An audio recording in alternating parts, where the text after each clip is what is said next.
There is a particular kind of stillness that feels less like peace and more like paralysis, especially when everyone around you seems to be moving.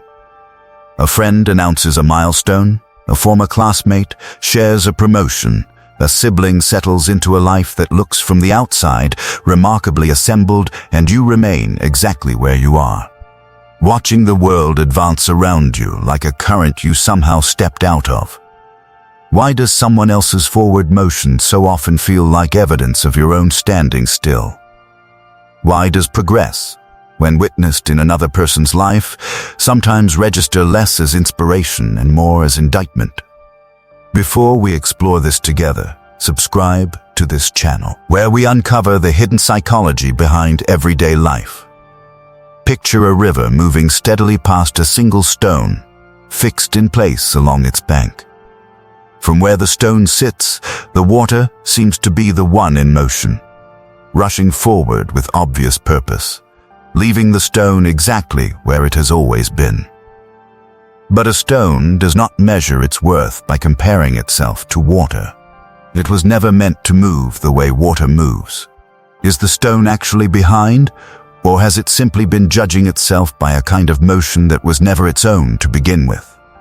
Carl Jung believed that comparison is one of the most reliable ways a person can lose contact with their own individual path, mistaking someone else's trajectory for the only valid measure of progress. He might have asked, gently, why a person would evaluate an entirely unique, unrepeatable life using a yardstick built from someone else's circumstances, timing, and inheritance. What if the sensation of being left behind says less about your actual position in life and more about the river you happen to be watching? Here is the distortion worth naming plainly. The people whose progress seems to highlight your own stagnation are rarely living lives identical to yours. Different resources, different starting points, different private struggles entirely invisible from a distance. Why does this obvious truth so rarely soften the sting of comparison in the moment it actually occurs? Because comparison happens instantly, automatically, long before the mind has a chance to account for any of these differences. By the time reason arrives to correct the distortion, the feeling of falling behind has already settled in as though it were simply fact. Consider what tends to accompany this feeling. A private, often unspoken belief that your own pace reflects some deficiency in you specifically, rather than simply the natural unevenness of any genuine life. A quiet resentment, sometimes directed outward toward the people appearing to move faster, sometimes turned entirely inward toward yourself for not somehow managing to move at their speed. Is this resentment really about them? Or is it, more precisely, about an old, unresolved question regarding your own worth, using their visible progress simply as its latest occasion to surface? Alfred Adler believed that a persistent sense of inferiority, left unexamined, tends to organize a remarkable amount of a person's inner life, sometimes toward genuine effort, but often, less helpfully, toward an anxious comparison that never actually produces the security it seems to promise. If the feeling of being left behind disappeared the moment you achieved whatever milestone currently troubles you, that might suggest an accurate, specific concern. But if this same feeling would simply relocate to a new comparison the moment the current one resolved, doesn't that suggest something else is actually being measured? Jung might have said that this feeling often draws its power from the shadow, a private, unexamined belief in your own insufficiency, dressed up convincingly as an objective observation about your pace compared to everyone else's. And here is the harder question worth sitting with honestly. If every person currently making you feel behind vanished from your awareness tomorrow, would the underlying ache disappear along with them, or would your mind simply locate a new river to measure yourself against? Picture the trees standing bare through winter, appearing from a distance like something finished, without depth, while nearby trees have already begun to bud.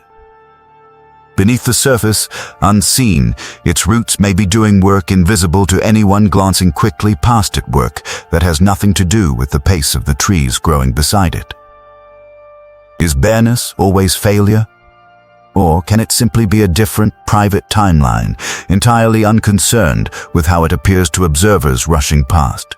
This is the turn worth making gently here. The sense of being left behind, uncomfortable as it feels, is rarely evidence that your life has actually failed to progress. It is far more often evidence that you have been measuring an inner, deeply personal unfolding against outer, entirely unrelated timelines that were never designed to capture it. Jung called the process of becoming fully yourself individuation, and he was clear that this process moves according to its own internal logic, shaped by your particular history, your particular constraints, your particular growth, in an order that comparison can only ever obscure rather than reveal. Individuation rarely arrives on a predictable schedule, and it almost never resembles anyone else's timeline closely enough to be usefully compared against it. So what do you do with the sting of watching everyone else appear to move forward while you remain still?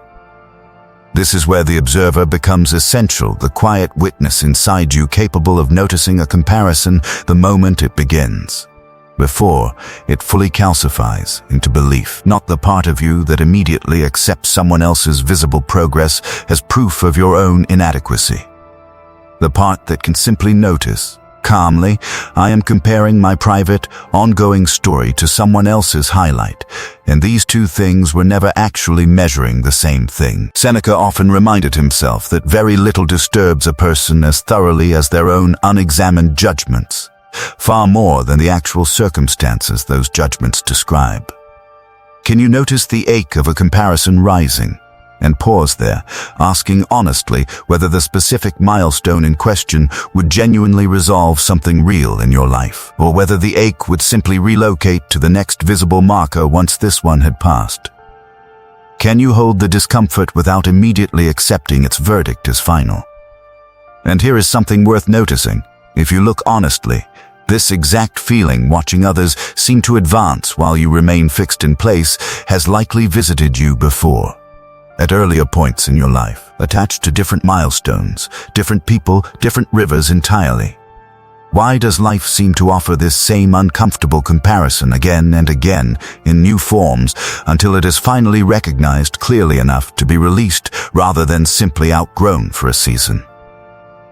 Jung believed that whatever remains unconscious in us tends to reappear in our lives as pattern, as recurring discomfort, until it is finally understood rather than repeatedly, unconsciously relived. Perhaps this is not really about the specific people currently seeming to move ahead of you. Perhaps it is the newest version of an older question. When did you first learn to measure your own worth by comparison rather than by your own honest standards? And are you finally ready to set that particular measurement down? Viktor Frankl believed that between what happens to a person and how they respond, a space exists narrow, but entirely their own. You cannot control the pace at which other people's lives appear to unfold, nor how visibly that pace gets displayed. But the space between noticing a comparison rising and choosing not to accept its verdict about your own worth, that space belongs entirely to you. So what would it actually look like to release the pressure of watching everyone else seem to move forward? Not something dramatic. Not a single sweeping decision to stop noticing other people's lives altogether. It might look like acknowledging a milestone you have not yet reached, without immediately converting that fact into evidence of failure. It might look like sitting with your own current chapter, exactly as it is, and finding it sufficient for today, without needing it to resemble anyone else's timeline. It might look like choosing peace over the exhausting habit of measuring your unfolding life against a river that was never yours to keep pace with. It might look like trusting that whatever is happening beneath the surface of your own life, unseen and unglamorous as it may currently appear, is doing work that will eventually become visible in its own time. None of this arrives with fanfare. Jung once suggested that people will do almost anything to avoid facing an old, unresolved belief about their own worth. And if that is true, then simply noticing a comparison honestly, without immediately believing it, may already be a significant act of courage. Return, for a moment, to that stone at the edge of the river, water rushing steadily past it in one direction. Imagine sitting beside it now, not to judge its stillness, not to compare it unfavorably to the current beside it, but simply to notice that a stone was never required to move the way water moves in order to belong exactly where it is. Does that make its stillness a flaw? Or does it simply mean its purpose was never the kind that comparison could ever accurately measure?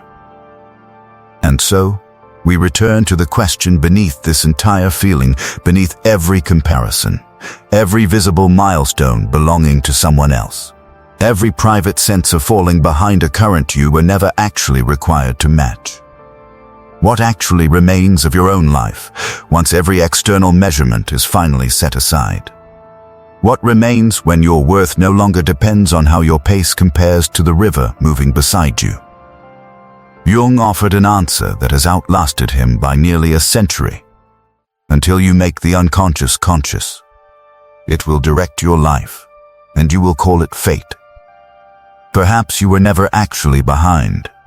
Perhaps you were simply a stone, mistaking a moment of stillness for failure, when it was only ever the shape your particular life required you to take, for exactly as long as it needed to take it. If this resonated, subscribe to this channel and join us as we keep uncovering these hidden truths. What is one comparison you're learning to release, so you can finally measure your life on your own terms? Write it in the comments below, and let that river, wherever it moves beside you, finally stop being the measure of your worth.